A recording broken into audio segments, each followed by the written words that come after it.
I believe in India there's an opportunity to set up a infrastructure exchange, what I call an airport.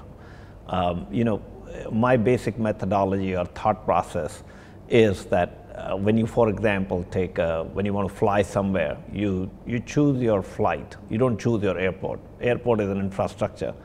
And that's how Ebix wants to be. That's what Ebix has done all across the world in various sectors that it has operated. It sets up infrastructure exchanges. They become airports. We create aggregations, and then we become non-aligned, and we let transactions happen. India has that unique opportunity where nobody really has thought through it on a more pragmatic, more enterprise manner, in a more enterprise manner. The way we look at it, Indian markets, people have focused either on payment solutions or credit cards or wallets or insurance, and there's disparate providers who are trying to address 45 different solutions in 45 different ways. What Ebix wants to do, Ebix believes that there's one consumer, and the consumer wants simplification, wants efficiency, wants the best possible price. And the consumer isn't asking us that they want 45 different providers. They want simplicity. Ebix wants enterprise play. Ebix wants to build a handshake, wants to build a complete handshake between the consumer and all the back-end activities, the B2C and B2B processes, any islands that exist in any industry. And we want to converge 3 channels. We want to converge insurance, we want to converge finance, and we want to converge healthcare. And we want to put all 3 together for the consumer, and that's what these acquisitions are all about.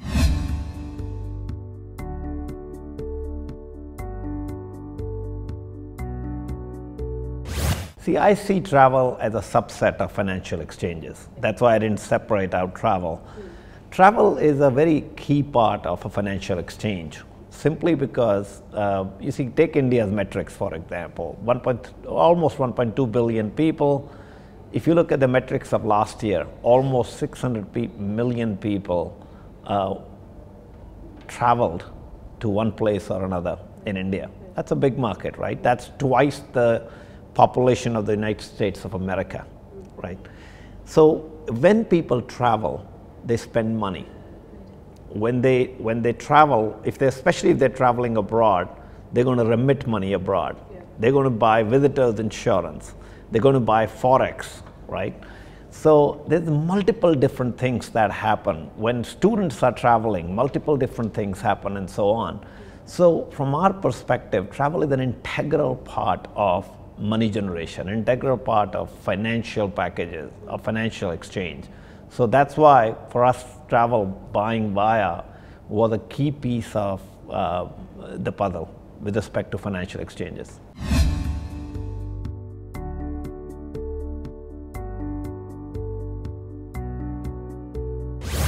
The theme of our strategy is setting up airports with convergence, right? That's the theme of our strategy. What we sometimes do, it's a question of build versus buy. And sometimes, especially when you go into countries like India, emerging markets like India, localization is very important in any market. In India, we want to be local. And to become local, sometimes what you do, you want to own relationships. And to own relationships, you make acquisitions. And sometimes you also see low-lying fruit. For example, in the remittance market, we made 3 acquisitions. By virtue of those 3 acquisitions, we now have 65% of Western Union's remittance market in India. And Western Union is the player in India in terms of remittance. So for us, that was a low-lying fruit in a way. And we also believed when you consolidate that, when you take remittance, for example, consolidate it with travel. Take a simple example of that. So I just talked about when people travel, they remit money. Look, there's an absolute synergy between our remittance acquisition and the travel one, and so on. And so when you put all these pieces together, it starts coming together. But then Ebix is a story of organic growth. If you look even at the last few quarters in India, what we've been able to accomplish, we're growing at phenomenal. Sequentially, we are growing on a quarter to quarter, we're growing at 30% plus levels organically, right? And that's something, because India is a very growing market. When you consolidate, when you make acquisitions, you use that as a fundamental block, but on top of it, you want organic growth. And that's the combination of the two makes you the company you are. Ultimately, business is not about consolidation versus, whether you do consolidation or whether you do grow organically. Business is about common sense. Business is about selling price being a lot more than the cost price. That's how simple business is.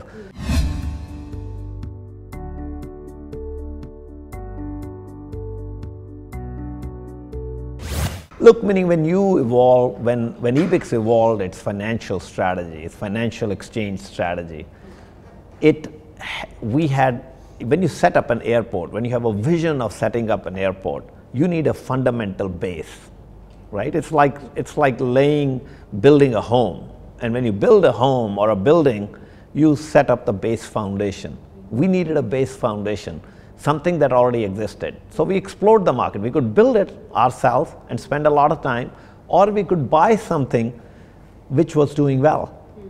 So as we started exploring the market, we really could not find a payment solutions player, anybody in the financial exchanges who was actually doing business with common sense. What I mean by common sense is, if your selling price is a lot lower than your cost price, that's a bad business. As President Bush used to call it, strategery. You can keep talking about strategery. At the end of the day, it's a bad business. It's unsustainable. So what we observed was, as we looked at the market, we found one player who was actually at least not losing money. They were making a little bit of money, almost break even, I would say, a little bit positive. But there was nobody else doing that. On the other side, they also had the right vision in our view. ItsCash had the vision of combining physical outlets with digitization. So they called it phygital, combining brick and mortar with digital, going online. We felt that was a better answer for India. You can't just pick up if Ebix succeeded in the US or in Australia or in Europe, those are different markets. India is a diverse country, the 544 dialects, 49 official languages, meaning the education levels are much lower. You can't expect somebody sitting in a remote corner of Rajasthan to be going digital and buying an insurance policy. It's not happening in Delhi, forget happening in that remote corner of India. So we got to be ready for them, right? We got to provide that consumer the ability to, whether they choose to walk into an outlet or use their phone, or maybe they're savvy, technology savvy, and they use a digital medium of phone or internet. Well, you got to be prepared for everything, right? And so we like the ItsCash model of going phygital. We felt in India the fight is going to be about the last mile. Whosoever owns the last mile is going to win this battle. Whosoever has the largest aggregation with a good common sense business model, with a recurring cash generating model, they are going to win. And we saw that ItsCash had the basics right. And that's why we decided we're going to buy this, and then we will start building putting our own vision on top of it.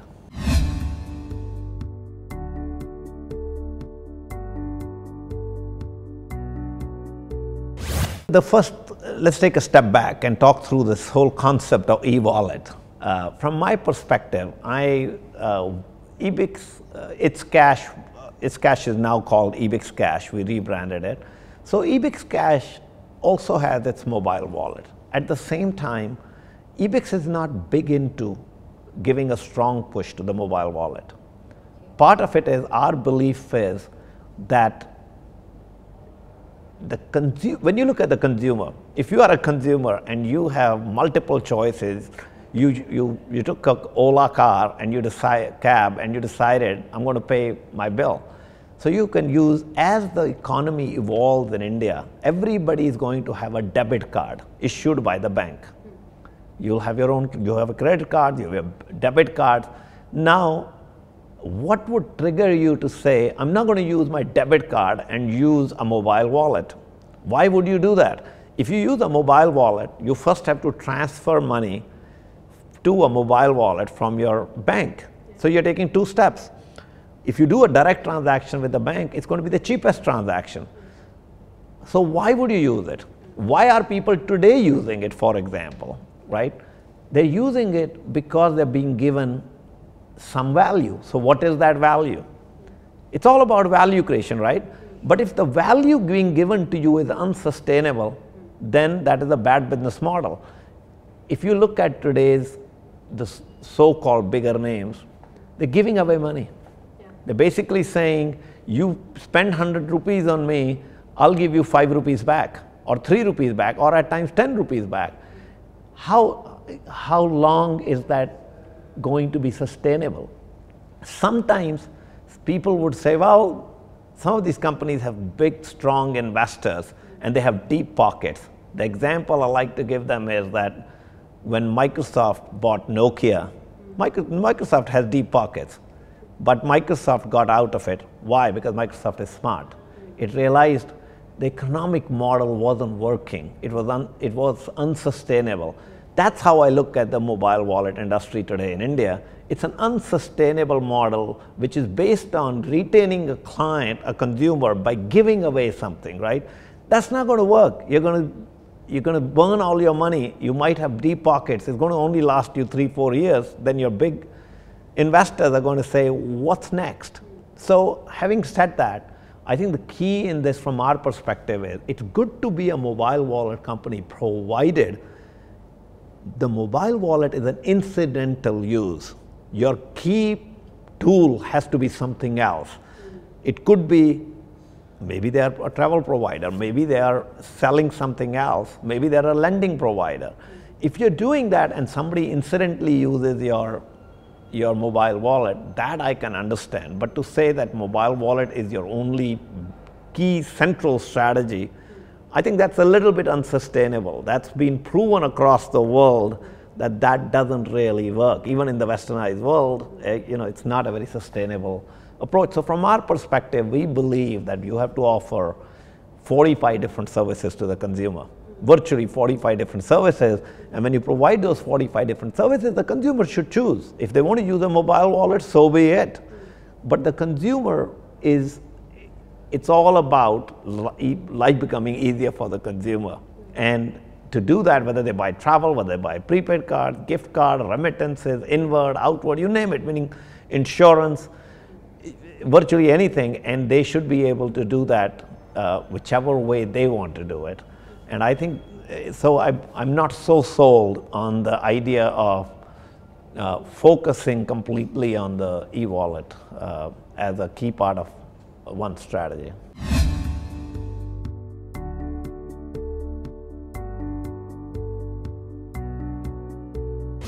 I can give you a rough idea that basically, we believe, I can't, because I'm a public company, so I can't really give you specific numbers right now. But let me put it at that we would be very disappointed if India didn't generate upwards of $200 million in 2018. We have pretty ambitious goals with India. We presently feel we are on target to produce $200 million out of India for 18. And as we add newer things to the pie, we could do better.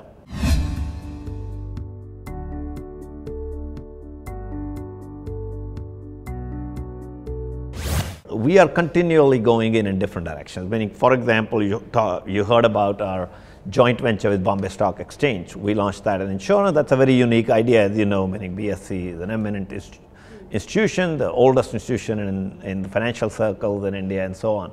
We're going to invest in that very strongly with Bombay Stock Exchange. And we're going to brand it, we're going to commit dollars to it, and we're going to promote it. But beyond that, in terms of acquisitions, look, lending is a market for us. You could see us buy lending exchanges. You could see us get into buying B2C insurance exchanges. You could also see us going into back-end services. You could see us buy strategic consulting companies who are supporting banks, who are supporting insurance companies.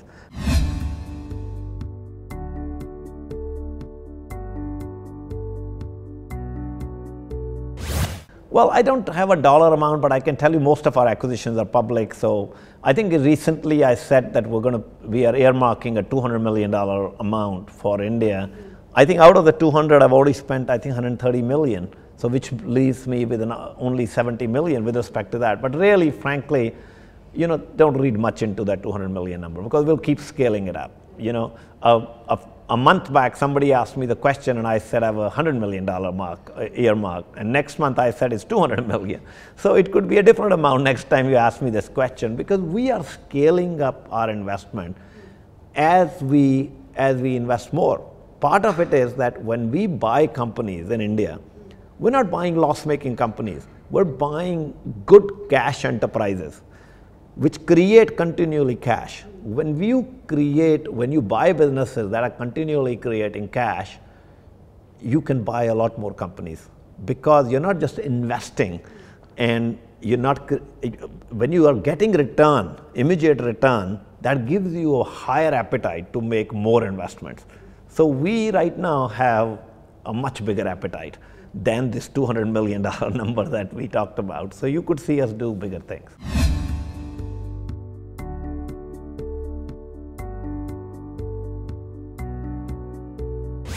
Well, look, the challenge in India is always the regulatory environment. At the same time, I'm not one of those who's overawed by the regulatory environment. My advice to entrepreneurs always is, don't base your business model around, for example, a positive move like demonetization. If demonetization happens and you say, well, this is a great idea, now business will boom, that's a bad business idea that you just came up with.